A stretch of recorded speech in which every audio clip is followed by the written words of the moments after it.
सादर नमस्कार, सादर जय जिनेंद्र। क्षमा ब्रेकिंग जैन न्यूज प्रतिदिन प्रातः, दोपहर एवं रात्रि में देश भर से संपूर्ण जैन समाज से संबंधित सही और सकारात्मक समाचारों के लिए देखना और सुनना न भूलें। साथ में आपसे विनम्र निवेदन है कि यदि आपने इस चैनल को सब्सक्राइब नहीं किया है तो कृपया अवश्य कीजिए और शेयर और लाइक करके धर्म प्रभावना में सहयोगी एवं सहभागी बनिए। भगवान पार्श्वनाथ धाम काकोरी में स्थित साधु सेवा धाम आगम के पथ पर चलने वाले ऐसे दिगंबर जैन मुनिराज, आरिका माता जी व अन्य त्यागी व्रतियों के विश्राम एवं आहार की पूर्ण व्यवस्था कर रहा है, जो अत्यंत वृद्ध अवस्था में है या रोग ग्रस्त है। आप भी इस पुण्य कार्य में सहभागी बने और पुण्य के भागीदार बने। एक दिन के चौके की राशि मात्र 2100 रूपए, 10 साल की पात्रता जिसमें आपके नाम से साल में 2 बार चौका लगेगा, जिसकी राशि मात्र 11,000 रूपए है। आजीवन साल में 2 बार आपके नाम से चौका लगेगा तथा आपका नाम शिलापट पर लिखा जाएगा। राशि मात्र 25,000 रूपए है। 1 माह की पूजन राशि मात्र 3100 रूपए। दान जमा करने हेतु खाता विवरण भगवान Parshvanath Dham trust, bank of Baroda, Chowk branch, Lucknow. खाता संख्या 0645010029 IFSC कोड BARBO LUCKNO। संपर्क सूत्र 9452017984 7007783995। महावैद्य जो आचार्य विद्यासागर हुए, उनका आशीर्वाद इन सबको मिला। और ऐसे तो कई संस्थाएं हैं दुनिया भर में, लेकिन एक ऐसे निष्प्रही निर्दोष साधक जिनका कि क्षण क्षण जन जन के कल्याण के लिए रहा, और उन्होंने केवल जैनों के लिए नहीं, जन जन की सुरक्षा के लिए ऐसा सर्वप्रथम अस्पताल बनवाया था 1998 में भाग्योदय में, सागर में। और उसके बाद आप सोचो 2021 में हम लोग, कोरोना काल चल रहा था, तो नेमावर में थे, और नेमावर से तिलवारा की दूरी लगभग 450 किलोमीटर थी, और आचार्य जी का स्वास्थ्य ठीक नहीं था। फिर भी उन्होंने संघ को संकुचित करते हुए केवल हम 4 महाराजों को अपने साथ रखा और चल दिए। कहाँ से? नेमावर से। कहाँ की ओर? तिलवारा की ओर। किस उद्देश्य से?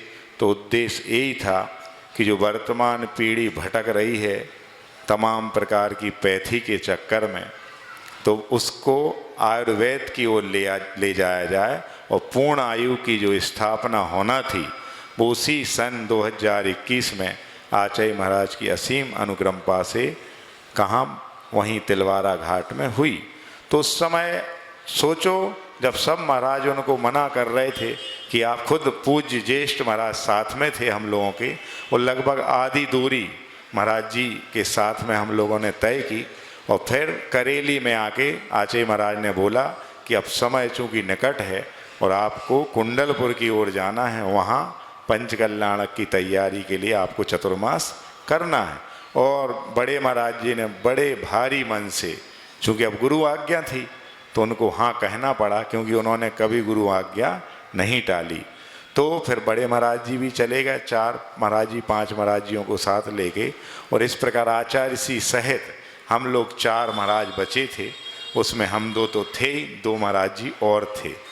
तो सोचो उस संत की दया और अनुकंपा देखो कि जो खुद चलने के लायक नहीं है, सक्षम नहीं, जिनकी जंघाओं में बल नहीं था चलने का इतनी। और एक दिन तो ऐसा आया था गाड़रवाड़ा के निकट कि वो केवल 3.5 या 5.5 किलोमीटर चले थे कुल, बस एक टाइम में। फिर शाम को भी बिहार रोक दिया गया था, क्योंकि उनकी हिम्मत ही नहीं थी। लेकिन फिर देखो वो ही हुआ जैसा आचार्य जी ने मूक माटी में भी लिखा है, अपन ने पंक्तियाँ पढ़ी हैं कि ये पहाड़ी पैर क्या चढ़ते इरादों ने चढ़ी है। और वो दृढ़ इच्छा शक्ति के धनी थे, इतने दूर दृष्टा थे कि उन्होंने ये दूरियां तो ठीक है, मोक्ष की जो दूरी है जब वो तय कर ली, और बहुत कम शॉर्ट डिस्टेंस पर हैं अभी, वो एक भव बीच में है केवल। तो ऐसे मोक्ष के यात्री महापुरुष आचार्य जी द्वारा आयुर्वेद को उठाने के लिए यह जो संस्था पूर्ण आयु दी गई, क्योंकि आचार्य जी इसके विरोधी थे। किसके? कि सब कहते ना कि दीर्घायु हो, चिरायु हो, हमारी उम्र आपको लग जाए, ऐसा कब होते का? कभी नहीं लगती किसी की उम्र किसी को।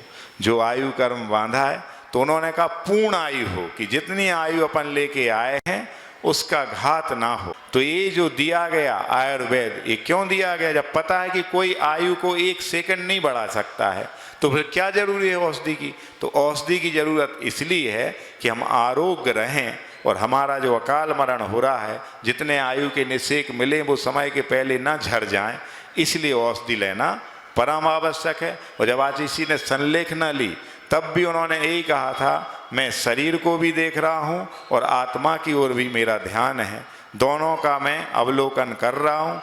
हम शरीर को औषधि देंगे, जितनी भी निर्दोष औषधि है, जिन चीज़ों का हमारा त्याग नहीं है, वो हम सब इसको देंगे। लेकिन जब यह शरीर ये टट्टू काम में नहीं आएगा, तो हमें अपनी आत्मा का कल्याण करना, और उस ओर भी मैं दृष्टि किए हुई हूँ।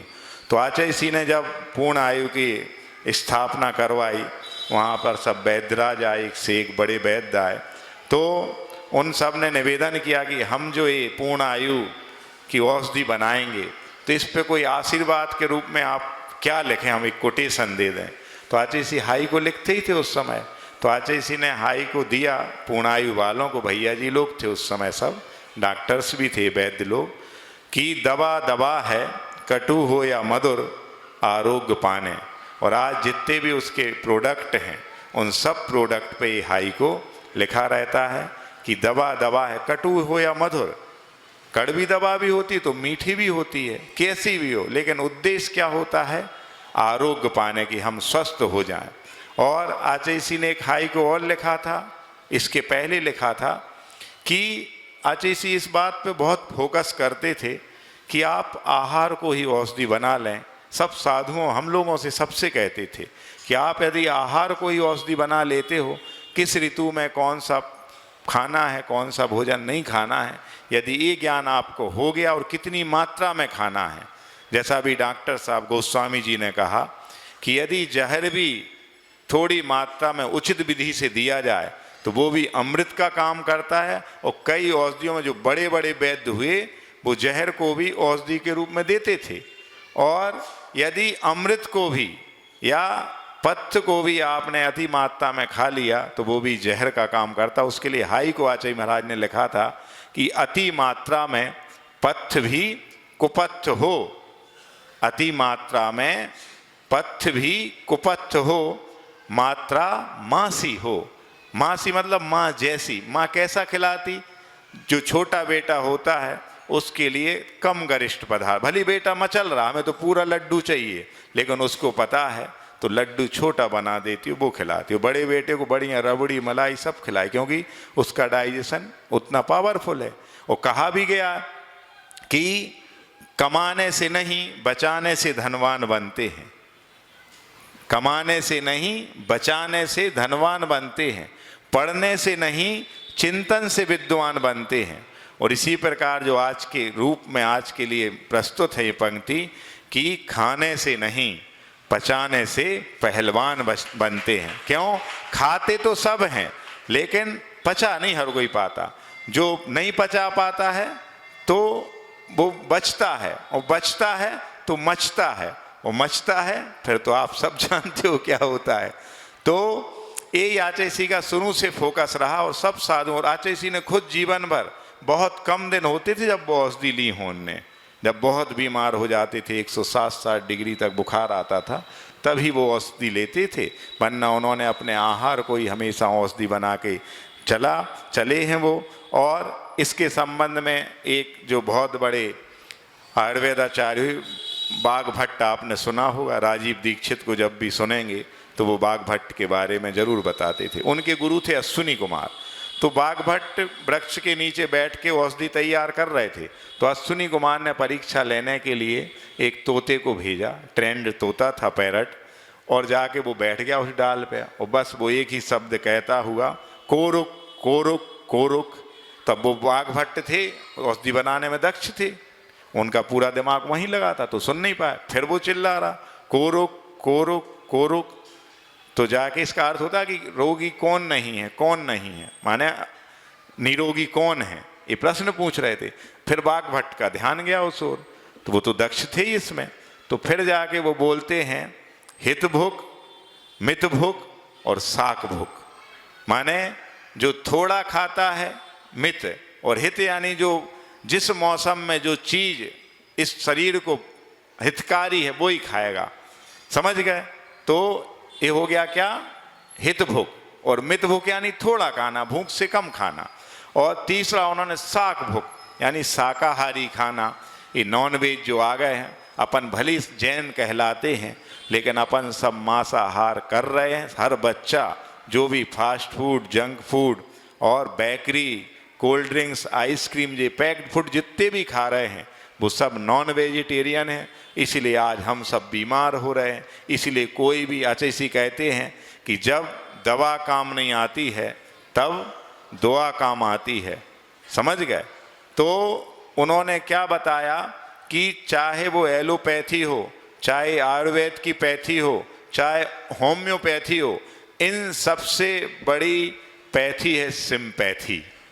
कौन सी है? सिम्पैथी। यदि हम उसके प्रति सद्भावना प्रेषित कर देते हैं तो अपने आप वो रोगी ठीक हो जाता है। और पूर्ण आयु के वैद्य ही करते हैं कि यहाँ लूटने के लिए कोई वो नहीं है, संस्था नहीं बनी, ये तो परमार्थ औषधालय बना है और चैरिटेबल ट्रस्ट है। तो यहाँ उचित दाम में इलाज किया जाता है। अच्छी पूरी आयुर्वेद की बड़े बड़े जो ट्रेंड वैद्य हैं इनके द्वारा किया जाता है। तो हमारा आप सबसे यही कहना है कि आप जो एलोपैथी के चक्कर में पड़े हैं, पहली बात तो कोई बीमार ना हो, पहला सुख निरोगी काया, ये सबको मिले। फिर भी यदि आप बीमार हो जाते आप अपनी अव्यवस्थित दिनचर्या से, तो उस दिनचर्या को सुधारें। और जब भी परामर्श लेना हो तो आप पूर्ण आयु के जो वैद्य हैं, इतनी सारी बच्चियाँ जो कि 300, 400 की संख्या में अब हो गई हैं, माने हर गांव-गांव में ये जाएंगी और आप सबका इलाज उचित उस पे करेंगी। तो इस पूर्ण आयु की सबसे अच्छी दवा जो स्वर्ण प्राशन है, बच्चों की बुद्धि का विकास करने के लिए, उनकी इम्यूनो पावर बढ़ाने के लिए, वो मन से भी तंदुरुस्त रहें, तन से भी बलिष्ठ हों, इसके लिए पुष्य नक्षत्र में इसका प्रारंभ किया जाता है सेवन। रेगुलर भी कर सकते 6 माह तक, और नहीं है तो कम से कम ये विशेष नक्षत्रों में इसका सेवन सब बच्चों को कराना चाहिए। माने 0 to लेकर के 15-13 साल के बच्चों तक के लिए स्वर्ण पर हम लोगों को भी चलाते हैं कभी कभार ये वैद्य लोग, तो आप सबको लेना चाहिए। और यही है कि दिनचर्या सब जो बिगड़ रही है मोबाइल के चक्कर में, वो सब सुधारें, जल्दी सोएं। इंग्लिश में जो कोटेशन है कि early to bed, early to rise makes a man healthy, wealthy and wise. यदि आपको हेल्दी बनना है, स्वस्थ रहना है, वेल्दी धनवान बनना है, वाइज यानी बुद्धिमान बनना है, तो जल्दी सोइए 10 साढ़े 10 तक, और 6-7 घंटे सो करके सूर्योदय के पहले पहले आप उठ जाइए। तो आधा सा रोग तो इसी में चला जाएगा। क्योंकि जब भी बीमार होता कोई तो आचार्य से यही कहते थे कि अर्ध रोग हरि निद्रा और सर्व रोग हरि क्षुधा। यदि नींद आने लगी प्रॉपर आपको, तो यानी आप आधा रोग दूर हो गया, आप रोगी नहीं रहे आधे।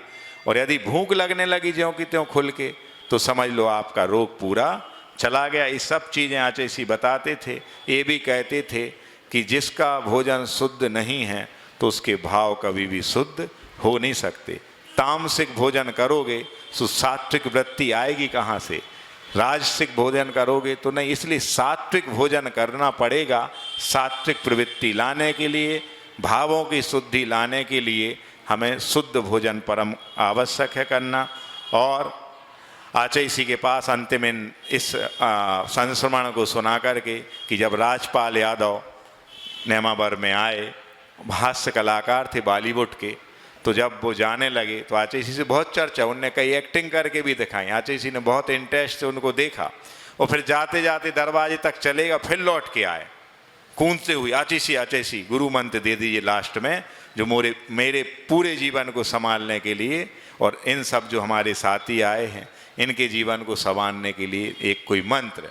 तो आचार्य थोड़ी देर रुके, फिर आचार्य बोलते हैं कि आधा भोजन कीजिए, दुगना पानी पीव, तिगुना श्रम, चौगनी हंसी और वर्ष 125 जी। जब उन्होंने ये कहा तो वो भी बिल्कुल जस्ट जंपिंग मोड में ऐसा कूदा ऊपर, वाह गुरु जी क्या मंत्र दिया आपने, धन्य हो गया मैं। और इस प्रकार से अपने आचैसी ऐसे ऐसे बड़े बड़े कलाकारों को भी छोटे छोटी बातों में इतना बड़ा उद्बोधन दे देते थे जो उनके जीवन भर के लिए काम आता था।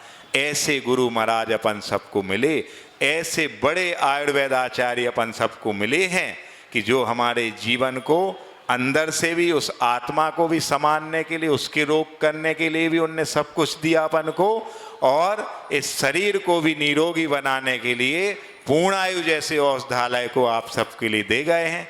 हम सबका कर्तव्य है कि जैसा अपन ने ठाना था 2022 में कि पूर्णायु की एक शाखा यहाँ खुले, तो इसी चतुर्मास के अंत तक वो शाखा आपकी प्रारंभ हो जाए, और जो विद्यालय की आपने संयोजना बनाई है उसका भी कार्य प्रारंभ हो जाए, ताकि वहाँ से पढ़े हुए विद्यार्थी फिर पूर्णायु में जाएं और फिर वैद्यराज बने और सबके रोगों को दूर करें। इन्हीं भावनाओं के साथ Kshama breaking Jain news YouTube channel पर विज्ञापन देकर धर्म प्रभावना में बने सहभागी।